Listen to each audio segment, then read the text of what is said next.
Hello, YouTube. I am just making a quick off-the-cuff video because Twitter is really amusing me right now, and I wanted to expand on one of my tweets in a video format because Twitter doesn't have enough characters to fully express myself. So first I'll read the tweet that I made. The tweet is, "The word survivor should be reserved for people who are at risk of death. Sexual assault and rape are not attempted murder." And then this is tagged with the hashtag the triggering, which at the time of this video is the number 3 trend in the United States, and is basically just full of people either trolling social justice types or feminists, or just posting, facts that they don't like. So mine is in both categories, I guess. I'm not usually the type to troll, but I'm not trying to post anything particularly inflammatory. I'm posting things that I think are completely true, but people aren't going to like it. So for example, someone has already responded to my tweets with literally the words, "See, shit like this just pisses me off so much." So this guy is triggered by the triggering tweet. I can't make this up. Anyway, so just to expand on the thought, survivor is one of those words that social justice types and feminists have cheapened.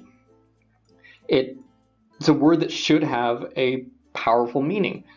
To survive means that you are just barely not dying, right? You are barely alive. Even the television show Survivor, it somewhat cheapens the word, but it's at least simulating the act of trying to stay alive. It's basic things like shelter and food and water. That's what survival is. It's not about, just because something bad happened to you, you're a survivor. That's not what it's about. It's about you almost died or you are at risk of actual death. That's what the word survivor should mean, to survive. But social justice types have started using it to describe victims of rape and sexual assault. Rape survivor, sexual assault survivor. And this is something that has entered into the mainstream culture, as far as I can tell. And again, it's just cheapening the word. It's taking away the power of that word. And the thing that really bothers me is there was already a powerful word that we could use for this, and that word is victim. I mean, if someone sexually assaults you, you are a victim of sexual assault, and that is powerful. That will produce sympathy. People will be upset by that. Same if you're a victim of rape. That is horrible. That's a horrible thing to happen to you.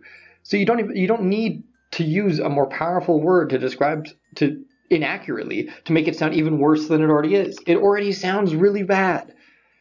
But no, it's not enough. It's not enough. There's this false idea that people don't take rape and sexual assault seriously, so they need to take more serious words, to force people to take them even more seriously. And it works because, people have this already built-in association with the word survivor. So when they hear you are a survivor of sexual assault or survivor of rape, and it's usually phrased in that way, not a sexual assault survivor or a rape survivor, a survivor of rape. So emphasizing the word survivor. And people get a stronger reaction from that. And it really bothers me, because this is just playing with the English language for ideological reasons, which is something I'm strongly opposed to. I don't think that's something that a free society should engage in. It's fine to come up with your own words within your own ideology, within your own subculture. That's fine. I actually fully support that. That's a good thing. And then that word might get picked up by the mainstream culture. That's fine. But to intentionally, someone along the line intentionally decided, I'm a survivor of rape. I'm not just a victim of rape. I'm a survivor. I survived. And I imagine it was probably originally just to provide support to other victims. It's like, oh, we all survived together. It's a support thing. But the end result is that now the word, if we keep going with this, the word survivor is going to become pretty much meaningless. So like a cancer survivor will be on the same level as someone who had their breast grabbed, because they're both survivors. One person survived cancer, the other person had someone touch them inappropriately, but they're both survivors. One's a sexual assault survivor, one's a cancer survivor. And it's ridiculous. And the thing that makes it ridiculous is I am technically a sexual assault survivor because I've had people touch me inappropriately without my consent. I don't think of myself as a sexual assault survivor. I don't even think of myself as a victim of sexual assault because I didn't really care when it happened. I actually thought pretty much every single time I thought it was amusing. But that's me, I'm not trying to cheapen sexual assault. Sexual assault can be horrifying, can be terrible, can be life-changing. But you don't need to make it worse than it is. And especially bothers me is that when you make things worse than they actually are, when you catastrophize them, that makes things worse for victims. Because this is part of a larger issue, and will probably make a separate video about this at some point, but the worse you make rape sound, if you make rape and sexual assault sound even worse than they are, you make them a bigger deal than they even already are, and they already are big deals, you make them even bigger, then when you become a victim of this, it really affects you even stronger than it would otherwise affect you. Like, you'll hear feminists say, like, oh, it doesn't really matter when men get sexually assaulted because they don't mind.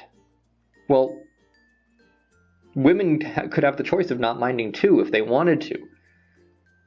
But there's this whole movement pushing for the idea that when it happens to women, it's horrible. It's one of the worst things that could possibly happen to you, or the worst thing that can possibly happen to you.